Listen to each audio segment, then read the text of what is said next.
como hacemos cada 15 días después de el recorrido por toda la ruta del Tren Maya que hacemos quincenalmente, quiero dar primero un panorama general del avance del trabajo de salvamento arqueológico, que por supuesto constituye la más extensa, la más abundante investigación arqueológica que ya hemos realizado en el área maya de Mesoamérica.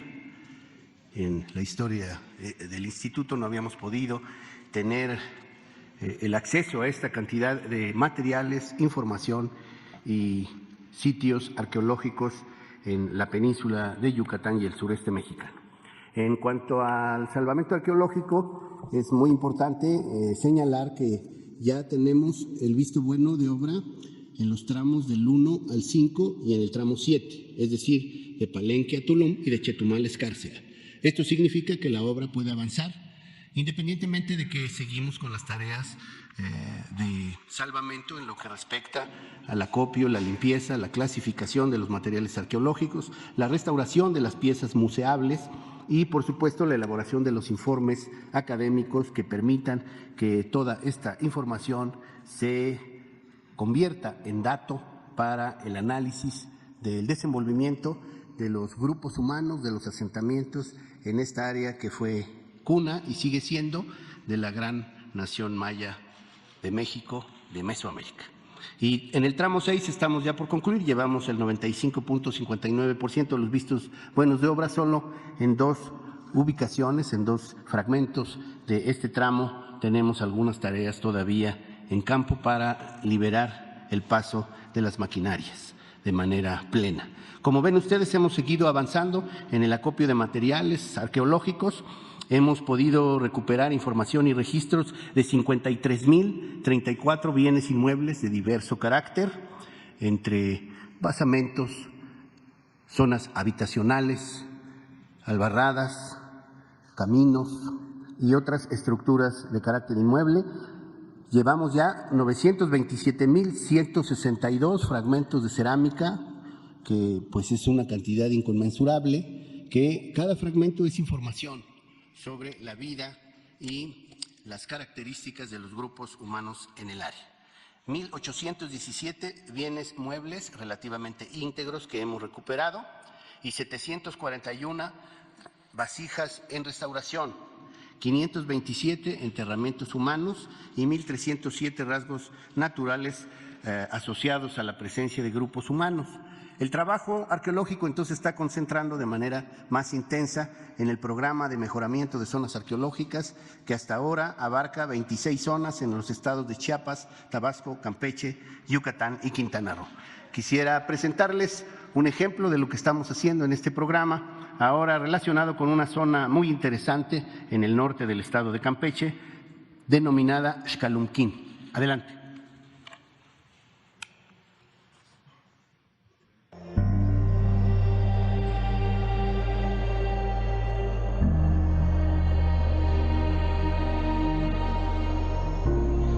En el centro occidente de la península de Yucatán. Dentro del actual municipio de Eselchacán, Campeche, la ancestral ciudad maya de Xcalumquín, con más de 1.500 años de antigüedad, constituyó un centro regulador del abastecimiento agrícola para diversos asentamientos cercanos y de la comunicación con la costa campechana del Golfo de México. Xcalumquín, cuyo nombre podría traducirse como lugar de tierra buena y soleada o ventana por donde entra el sol, se ubica en una planicie fértil entre los lomeríos del Puc y forma parte del circuito de zonas arqueológicas que, gracias al programa de mejoramiento de zonas arqueológicas Promesa, Tren Maya, Seba Ambalam, habrán de renovarse con un centro de atención a visitantes, CADVI, para ofrecer al viajero una mejor experiencia de visita, profundizando además en las acciones de investigación del sitio y de conservación de sus valores patrimoniales, mejorando su infraestructura de servicios y trabajando para la renovación del pequeño museo con que cuenta la zona. Se sabe que esta ciudad estuvo habitada principalmente entre los siglos V y X de nuestra era, siendo en el siglo VIII cuando vivió su mayor esplendor, y se registra la principal actividad constructiva. Su extensión abarcó más de 10 kilómetros cuadrados, destacando por su arquitectura monumental, palaciega y residencial, Sus antiguos habitantes dominaron la milpa maya y obtuvieron abundantes cosechas de maíz, frijol, calabaza y algodón que les permitieron sostener a una importante población dedicada a las tareas constructivas, comerciales y de gobierno. Ellos también desarrollaron la producción de miel y cera, lo que a su vez fortaleció sus redes comerciales con las regiones costeras del oeste, manteniendo una estrecha relación con la ciudad y puerto establecidos en Jaina, isla artificial localizada a 50 kilómetros de distancia en la costa del Golfo. A diferencia de otras ciudades mayas, en esta no se erigieron grandes y elevados templos, pero se construyeron numerosas y notables edificaciones residenciales de élite, con una arquitectura de enorme refinamiento y elegancia, característica del estilo Puuc. Tampoco se ha localizado un juego de pelota, lo que nos habla de una ciudad con una vocación más política que religiosa ritual. Quizás su naturaleza haya sido principalmente de carácter administrativo y residencial, ocupada tal vez por una élite de escribas y comerciantes, considerando el gran número de inscripciones jeroglíficas que se han encontrado en sus conjuntos arquitectónicos, al menos 250. La gran mayoría de sus edificios son de estilo Puuc y fueron hechos con bloques de piedra caliza, tallados y ensamblados, algunos de ellos decorados con cilindros lisos, grecas, cartuchos y paneles, cuyas inscripciones jeroglíficas dan cuenta de la historia de sus gobernantes y personajes de segunda o tercera importancia, pero con innegable influencia intelectual. Por los textos jeroglíficos, que refieren más de 40 años de historia, se ha podido entender un poco de la sociedad que habitó la ciudad, así como sus títulos y condición. Aquí no se ha localizado algún personaje que sobresalga como autoridad suprema. El distintivo más usado es Sahal, que corresponde a señores menores o subordinados de una jau o gobernante principal, título que aparece en 14 ocasiones. También fue posible descifrar al Itzat, u hombre sabio, al Matz, u hombre educado, al Aktsib, o escribano, y al Ahkin, o sacerdote, todo lo cual nos habla del tipo de sociedad de que se trataba. Así, la antigua ciudad maya de Xcalumquín tiene todavía muchos conocimientos que revelarnos para seguir escudriñando en la grandeza, la profundidad y la fuerza cultural de la gran nación maya mesoamericana, que generó saberes y portentos que iluminaron el camino de muchos pueblos que hasta ahora se identifican con la lengua, la sensibilidad, la visión del mundo y la enorme capacidad de resistencia de la civilización maya que sigue viva y vibrante en el México y el mundo del siglo XXI. Xcaloquine, tano luis cuba. Talo yes, le jejelas tu culo, tu pato, le maya winco, hueco cabe. Le metique con el nacal, te traen mayao.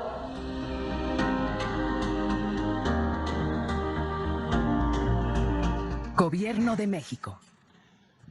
Muchas gracias. También me pide el presidente que les comparta una gran noticia que forma parte de esta política muy determinada, insistente y firme para la recuperación del patrimonio cultural de México que se encuentra de manera ilícita, de manera inadmisible para México en el exterior. Y es que el día 19 de mayo, la Fiscalía de Nueva York va a hacer entrega formal del Monumento 19 de Chacalcingo, que salió, más bien fue arrebatada del sitio por los traficantes de bienes arqueológicos a mediados del siglo XX. Ha sido una lucha de décadas para pugnar por el regreso de esta magnífica pieza representativa del monstruo de la tierra. Es una pieza olmeca que data de al menos 2.500 años. Es una pieza que probablemente haya sido manufacturada entre el siglo VIII y el siglo VI antes de Cristo, y que nos habla de la enorme destreza de esta que ha llamado el presidente la cultura madre, es decir, la civilización primigenia de esta gran área cultural que los arqueólogos y antropólogos denominaron en el siglo pasado Mesoamérica. Es una figura olmeca que pertenece a esta impresionante zona arqueológica de Chacalcingo. Es una zona que se caracteriza por una gran cantidad de relieves en piedra tallados en los abrigos rocosos, en los peñascos y por supuesto que nos ofrecen una gran información sobre la cosmovisión de los olmecas. Es de agradecerse toda la gestión que llevó a cabo la Cancillería de México y el Consulado de México en Nueva York, que encabeza el cónsul Jorge Islas. Ellos estuvieron de manera insistente, por supuesto, con el acompañamiento de la Secretaría de Cultura, el INAH y de todo este comité interinstitucional que se ha formado para la recuperación de bienes culturales que se encuentran en el exterior y que pertenecen al patrimonio de México.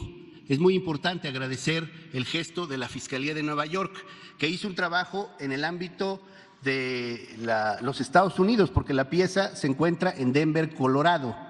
Allí se le va a entregar a México y va a regresar a nuestro país en un avión de las Fuerzas Armadas por instrucciones del presidente y, por supuesto, con la indicación del general secretario de la Secretaría de la Defensa Nacional.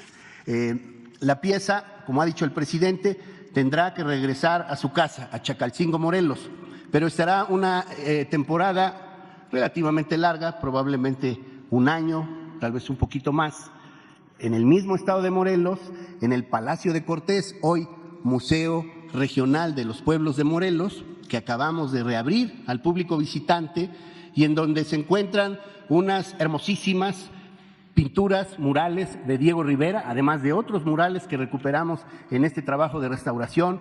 Les recomiendo mucho que acudan, probablemente pueden esperar a que se encuentre el monumento de Chacalcingo, pero también que no dejen de observar los murales de Diego Rivera que hablan de la historia de México y específicamente de la historia de la región del actual estado de Morelos. Hay, por supuesto, referencias muy claras al generalísimo José María Morelos y a Emiliano Zapata y el zapatismo como esta gran lucha agraria que impulsó y acompañó a la Revolución Mexicana. El 19 de mayo es la más importante recuperación de patrimonio arqueológico en lo que va del siglo XXI. Gracias al empeño que ha puesto el gobierno del presidente López Obrador en la recuperación del patrimonio arqueológico de México. Gracias.